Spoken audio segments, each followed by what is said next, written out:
بسم الله الرحمن الرحيم الحمد لله رب العالمين والصلاة والسلام على سيد الأولين والآخرين وحبيب رب العالمين محمد وعلى آله وصحبه أجمعين.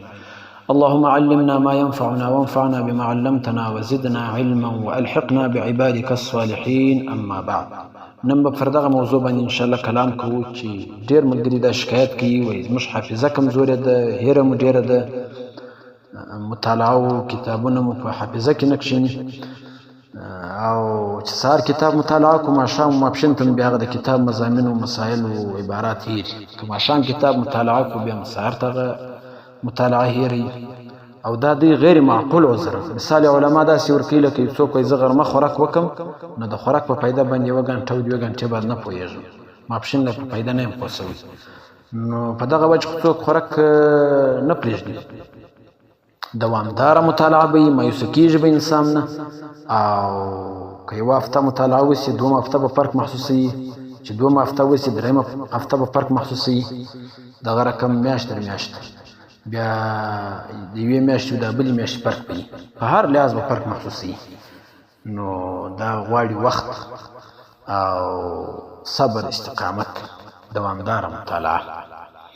اصل کې قوت حافظه چې د چا حافظه قوي حافظه وي، لکه په امت کې مشهور علما تېر سوي دي، محدثین ډېر علما چې الله تعالی ډېر قوي حافظې ورکړي وي، لکه حافظ ابن حجر رحمه الله، علامه ذهبي رحمه الله، نور علما. زموږ په عصر کې چې مثلا لږ وخت کېږي امام العصر علامه محمد انور شاه صاحب کشمیري رحمه الله بمثال حافظه و، 25,000 متون د شاه صاحب رحمه الله په یاد، 25,000 متون، هغه متون چې هغه منظوم او علمي متون د نظم په دغه چې جوړي، نو دا ډېر غټ تعداد دی.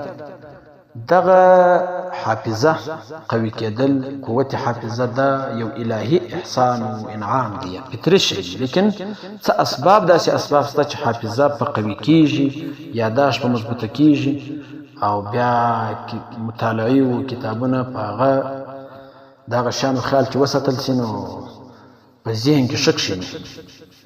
او څه اسباب بیا داسې شته چې حافظه کمزورې کوي، نسیان او هیره ډېر راولي، او موږ ټول انشاءالله تعالی ذکر کوو. دا چې څوک وایي زه مطالعه کوم زما حافظه کمزورې ده، هیره مو ډېره ده، نو علما مثال داسې ورکوي، دی مثال داسې دی وایي لکه څوک وایي لا ارى فائدة في الطعام الذي آكل فماذا سيقول له العقلاء سيقولون له هذا الطعام لا تظهر فائدته في اللحظة، إنك عندما تأكل ينعكس ذلك على قدرتك الذهنية وعلى جسدك فتستطيع ممارسة الأعمال الشاقة، أما إذا توقف عن الطعام فلن يستطيع أن يفعل ذلك. أو يبل مثال علماء وركي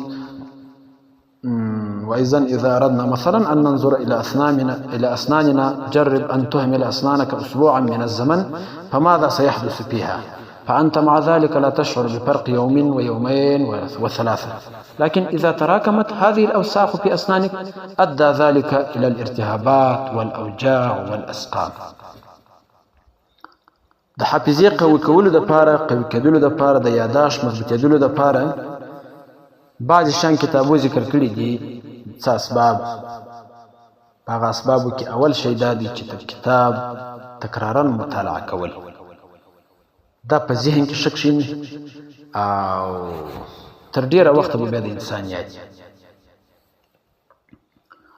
د تاریخ کتاب دی، د سیرت کتاب دی، پر هره موضوع چې کتاب دی، تر ډېرو کتابو مطالعه کولو یو کتاب چې بار بار مطالعه شي، څو واره مطالعه شي، دا ډېره فایده لري. لکه د امام مزني رحمه الله په باره کې چې راځي چې د امام شافعي رحمه الله رساله یې 1500 واره مطالعه کړه. یو بل عالم تېر سوی دی په 1518 هجري کې، صحیح البخاري 900 واره وویل. دغه رقم امام ابوالحسن الکیا الحراسي رحمه الله چې په 1504 هجري کې تېر سوی دی، او د حضرت امام غزالی رحمه الله معاصر و کلاس پیلو دی. نو امام ابوالحسن رحمه الله فرمایي وایي زه په یو مدرسه کې وم په نیساپور کې، په هغه مدرسه کې د څېړۍ وې زینې او یا زینې تقریبا د ختلو او کښته کېدلو، نو هرې زینې ته چې به زه ختلم ما به درس تکراروي. وواره شیخ محمد عوامت صاحب لیکلي دي وایي 490 واره لس کم 1500 واره به یو درس تکراروي. دا رقم نور ډیر واقعات شته. نو کتاب تکرارا مطالعه کول دا په حافظه کې ډیر ښه کښېني او ډیره فایده کوي حافظې ته. زما خپله تجربه چې فیض الباري ما 2 واره مطالعه کړې وه، 3م وار مې په مطالعه شروع کړې ده حالا، نو ډیر داسې عبارتونو مضامین مخته راځي چې په هغه 2 واره مطالعه کولو کې هغه ته توجه نه ورسوي. او دوم مهم شی دا دی چې کوم کتاب مطالعه کیږي د ځان سره انسان رجسټر او کاپي او قلم ولري مطالعه والا. بیا د کتاب هغه فواید او خلاصه او د واقعات او روایات او حکایات ډیر داسې مضامین راځي چې هغه خلاصه لیکل کیږي، نو په هغه رجسټر او کاپي کې باید خلاصه ولیکل شي. کوم عبارتونه چې داسې عبارتونه راځي چې په یو وار مطالعه سره سړی نه پوهېږي، نه حل کیږي، نو هغه ته دې په قلم باندې نښان وکړي، علامه دې ورته وکړي چې دغه عبارتونو باندې زه نه سوم پوه. بار بار دې بیا هغه مطالعه کړي، څو واره دې مطالعه شي. که بیا هم نه حل کیږي، بیا دې په دغه فن کې چې تخصص کړي د هغه څه پوښتنه وشي، یا د یو ملګري څه د استاد څه چې دغه عبارتونه مطلب یې څه دی. دا هم معاون او ډېر مفید شی. او دریم شی حضرت امام بخاری رحمه الله فرمایي لا اعلم شيئا انفع للحفظ من نهمة الرجل ومداومة النظر. وی شوق تند درلودل د مطالعه او د علم او د کتابو او دوامدار مطالعه کول دا د حافظې د قوي کېدلو لپاره ډېر مهم دي او ډېره فایده کوي. څلورم شی چې حافظه په قوي کیږي او یاداشت په مثبته کیږي مذاکره ده. په مذاکره کولو سره مطالعه علم ښه مضبوطیږي. امام احمد رحمه الله فرمایي و امام ابو زرع رحمه الله چې بغداد ته راغلی نو د امام احمد رحمه الله کره مېلمه سو. امام احمد رحمه الله فرمایي و په دغه شپو کې به ما تر نوافلو د امام ابو زرع رحمه الله سره مذاکره شبلل. امام احمد رحمه الله په شپه ورځ کې 300 رکعاته نفل کول. دا 300 رکعاته نفل به فرې شول د امام ابو زرع رحمه الله سره د مذاکرې لپاره. امام احمد رحمه الله چې بیا کوم هغه واقعه رااله بدن یې کمزوري سو، نو بیا د ورځې 1.5 رکعاته نفل کول. او د عراق چې مشهور علما فقها تیر سوي دي نو په هغه زمانه کې به دوی د ماخستن سره د سهار تر اذان پورې د فقهي مجلس مذاکره سره کول. لیکن د مذاکرې څه شرایط هم شته، علماو ذکر کړي دي. اول شرط دا دی چې وإياک والمذاکره مع متعنت، د متعنت سره متسلب غلیظ القلب متشدد متعصب سره مذاکره وای مکو. ولی چې معتدل نه مستقیم الطبع نه. ولی فإن الطبيعة سراقة متغيرة والأخلاق متعدية والمجاورة مؤثرة. بیا زموږ پښتو کې یو متل دی وایي چې اوسې په خوی به دا اوسې بیا. او بل مذاکره افضل وخت علامه خطیب بغدادي رحمه الله فرمایي وایي افضل المذاکره مذاکره الليل. مناسب وخت د مذاکرې د شپې د خوا مذاکره ده. مذاکره یو دا ده چې د ځان سره مذاکره کول. کتاب سړی په زوره مطالعه کوي، مطلب دی وایي دی مطالعه کوي لکه یو شاګرد چې ناست یو چاته چې وایي. او یا مذاکره د یو ملګري سره کول، که همزولی که مشري که کشر. لیکن ډیره چې پیدا کوي هغه مذاکره کوي چې د خپلو همزولو ملګرو سره وي، هغه مذاکره ډیره پیدا کوي. نو په مذاکره کولو سره علم ډیر پخیږي مضبوطیږي. او بل شرط د مذاکرې علماو دا ذکر کړی دی د امام نووي رحمه الله په حواله سره چې د مذاکرې په دوران کې به انسان د انصاف څخه کار اخلي. په مذاکره کې به نیت صرف استفاده او افاده وي او پر ملګري باندې به ترفع نه کوي، نه په زړه کې نه په کلام کې نه په نور ظاهري حالت کې، په نرم انداز نرم لهجه به مذاکره ورسره کوي. د امام خلیل ابن احمد الفراهیدی چې په 100 هجري کې وفات شوی دی هغه فرمایي دا په صوانحو کې راځي ذاکر بعلمک تذكر ما عندك وتستفيد ما ليس عندك. امام زهري رحمه الله فرمایي وای علم په دوه شانو باندې دي، یو دا چې هیر راشي دماغ ته نقصان ورسیږي او یو دا چې مذاکره پرې شول شي. یو څه اسباب داسې اسباب شته داسې شیان شته چې حافظه کمزورې کوي هیر راولي. مثلا علامه شامی رحمه الله رد المحتار جلد اول صفحه نمبر 428 باندې 25 داسې شیان ذکر کړي دي چې هغه هیر راولي. بعضې په هغه شیانو کې دا دي موږک چې د کوم ځای څخه خوراک کړی بسکوټ دی ساده خوراک هر شی دی سیب دی هر شی چې دی نو هغه د موږک په سخورده خوړل دا هیر راولي. او دغه رقم سیب خوړل ډیر سیب خوړل دا هیر پیدا کوي. ژاولې ژوول دا هیر پیدا کوي. ډیر غم کول د دنیا په خاطر د دنیا دپاره دا چې پر انسان باندې پریشانیانې وو غمونه وو دا غالب وي دا هیر پیدا کوي. او دغه رقم وچ خوړل د استنجا په ځای کې اودس کول د جنابت په حالت کې اسمان ته کتل مسجد ته په چپه پښه ننوتل په راسته پښه راوتل دغه رقم بیت الخلا ته برعکس. او نم د حمام په هنداره کې کتل او په ماته ژمنځ باندې سر ژمنځ کول په څټه کې حجامه کول او هره ګناه او دا موږ ګشنیز ورته وایو دنیا ورته وایو دغه خوړل دا سره هیره زیاتېږي انسان.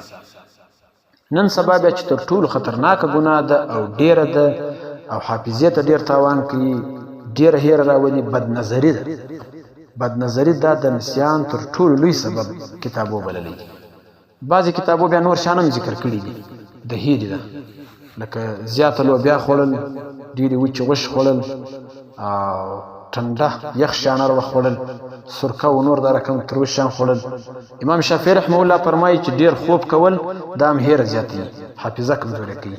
او د څاښ په وخت کې د سهار د لمانځه بعد چې لمر نه راختلی په دا وخت کې خوب کول دا هم حافظه کمزورې کوي. او 2 شیان تقریبا کتابو ذکر کړي دي چې په هغه سره حافظه کمزورې کېږي.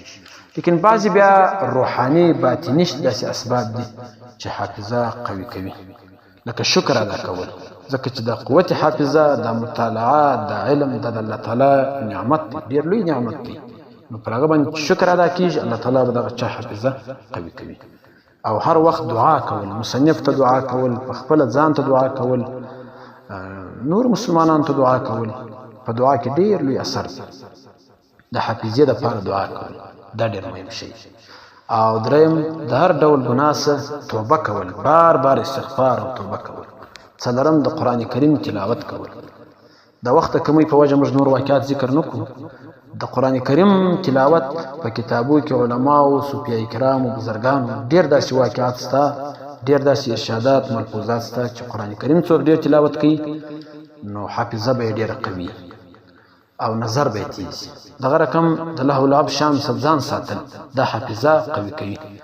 او څلورم هر کتاب چې سړی مطالعه کوي یا د ملګري و استاد سره اوري باید ښه په غور کامله توجه سره یې واوري. دې نه چې په جسماني جسم دلته یې دماغ بل ځای د پوره توجه باندې په غور سره کتاب مطالعه کول اورېدل.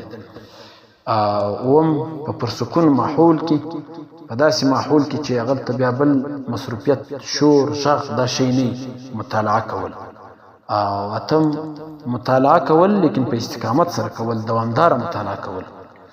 او بعضې شیان داسې چې هغه لیکل غواړي نو لیکایي ورسره کول دا د مطالعې دپاره د حافظې د قوي کولو دپاره ډېر مهم شی دی. نور علامه شامی رحمه الله په رد المحتار شامی کې هلته 25 داسې اسباب ذکر کړي دي چې هیره په هغو سره زیاتېږي هیره راولي. او په نورو کتابو کې ټوټل 2 شیان کتابو ذکر کړي دي چې دا هیره راولي. دا تر ټولو هغه مهم شیان دا دي چې موږ ذکر کړو. او د ګناه څخه ځان ساتل خاص کر د بدنظري او بل څوک چې مطالعه کوي په دې دې بالکل نه مایوسه کېږي چې زما اوس فلحاله ولې په کتاب چې ما مطالعه کوي 530 صفحات نو زما په ذهن کې ما په حافظه کې ولې فلحاله نشته. کوم وخت چې مجلس د مجلس په وخت کې چې مذاکره شروع د ملګرو سره د شاګردانو سره د نور ملګرو سره نو په هغه وخت کې د موضوع متعلق دغه ملګري ته چې دی زما حافظه کمزوره ده هیره مټیره ده دته د موضوع متعلق هغه عبارات او مضامین دا خود به خود الله تعالی ور یادوي. دا خبرم صوفیای کرامو کتابو لیکل الله تعالی ور یادوي د حضرت تانوی رحمه الله په حواله سره. او د نور صوفیای کرام په حواله سره چې د مایوسه کیږي نه مطالعه د دوامدار ولري او بل مذاکره چې د ډیر مهم شي د یو حاذق د یو فو د چا چې مطالعه ډیره کړي یا په یو فن کې مهارت ډیر لري د هغه سره یو غړی مطالعه دا تر میاشتو یو غړی دغه سره مذاکره کول دا تر میاشتو تر ډیر ورځو تر ډیر وخت مطالعه دغه یو غړی مذاکره د ډیر پیدا کوي ډیر څه په ذهن کې راشي ډیر څه زده کی او ډیر څه په ذهن کې کښیني الله رب العزت دې موږ ټول ته توفیق راکړي چې موږ د هرې ګناه څخه ځان وساتو هغه د امام شافعي رحمه الله واقعا ډیره مشهوره ده چې دی ما خپل استاد شکایت وکړي نو اصل شی چې حافظه کمزوري کوي هیر ډیر راولي هغه د دنیا ډیر محبت د ګناهونو کثرت ډیر پریشانی او غمونه پر ځان باندې ډیر بوجونه اختیاري تور پر ځان باندې بارول او بوجول